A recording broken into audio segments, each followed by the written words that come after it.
Tech companies are in huge demand right now and are set to dominate in 2025. And the premium software company Palantir is no exception. And in this latest interview with Palantir's CTO, Shyam Sankar, he goes into why he believes Palantir has seen such a surge in demand, including what differentiates Palantir from its competitors, and how the United States' approach to AI and technology is fundamentally different than how Europe is approaching it. Honestly, there's a lot of really good info in this interview. And look, I know Peter Thiel and Alex Karp are fan favorites when it comes to Palantir interviews, but I think Sankar should really start doing more interviews, as I think he's a fantastic speaker that really knows how to convey his points. And in this interview, he absolutely kills it. So without wasting any more of your time, let's jump into this. Sit back, relax, and enjoy. Here with us is Palantir CTO Shyam Sankar. It's great to have you. Welcome back. Thank you for having me. It's great to be back. So what is driving all this demand? Well, it's unquestionable that this is a unique moment for Palantir here. We have the tailwinds in the commercial business, the rate of adoption of AI, the normative view that enterprise automation is where the value is, and the tool chain. You could say, it's a 10-year overnight success. The foundational investments that we've made in ontology are the prerequisites that you need to put these workflows into production quickly, to get from a charismatic prototype to actual business value. I would say one of our customers, a very large U.S. insurance company, we've automated all of insurance underwriting. A process that used to take 2 weeks can now be done in 3 hours with a 78 agent AI model. And you can think about that as not just the time saved, which is the first order benefit, but the second order benefit is if all of your competitors take 2 weeks to price risk and you take 3 hours, it's going to be a fundamental dislocation of the market. I was just going to ask, because IBM is going after enterprise, and Google and Microsoft, they're all going after these enterprise systems for changing how corporations operate and getting them more productive and efficient. So what do you do that they can't? Well, I think what the market realizes is nobody wants to be on the self-driving car journey. We had a prototype self-driving car in 2005. It drove 120 miles through the desert. 20 years later, we have commercial service in 3 cities. That's not a rewarding journey. So all the value is going to accrete to the companies who have built the tool chain that allows you to get to production quickly. And we've spent the better part of a decade building exactly that.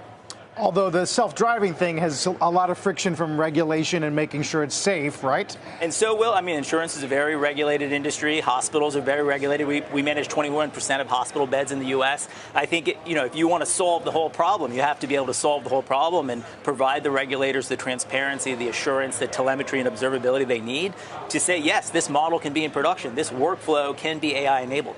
Do you think geopolitics and global friction is the Palantir story? To what degree is that part of the mix right now, would you say? Well, I think it's certainly part of the mix overall, where you have you have cultural differences. I'd say Europe is looking kind of like deer in headlights. They're trying to think their way through the AI problem. And if there's anything about AI, it is fundamentally experiential. You cannot think your way through it. If you're paying consultants to help you to think about how to deploy it, you're just lighting money on fire. You have got to roll up your sleeves and get busy implementing it. And that is a unique strength of the American commercial markets. You see American companies reacting in exactly that way.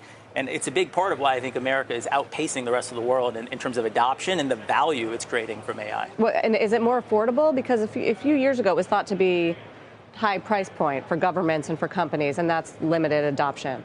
Well, it's more effective. You kind of get what you pay for, and certainly people view us as a premium product, but when you get results in weeks instead of years, it's clearly worth it. What about what Carl mentioned on the military side of things and that business and the growth rate right now, given the geopolitical backdrop is going from bad to worse? Absolutely. You can look at the current events in the Middle East, but I think if you zoom out a little bit, we are, as America, in an undeclared state of emergency. We have, a year ago, we had a pogrom in Israel where 1,200 people were slaughtered. We've had over 100 attacks on U.S. bases from Iran. We have unprecedented phase 0 and gray zone operations in the South China Sea from the CCP. And we have 1 million casualties in Ukraine. And these are not disconnected events. There is an axis of authoritarians who have lined up to counter Western and American interests here, and we have to rise to that occasion. A big part of that is not just the work we do with the military, AI enabling the kill chain to drive deterrence, to scare the bejesus out of our enemies, but also to reindustrialize America. If we're really going to deter World War III, we have to be able to make things. A lot of the lessons from Ukraine, we spent 10 years of munitions, 10 years of production of munitions in 10 weeks. that is a clarion call to refire up the arsenal of democracy so that we can actually deter great power conflict that might be coming.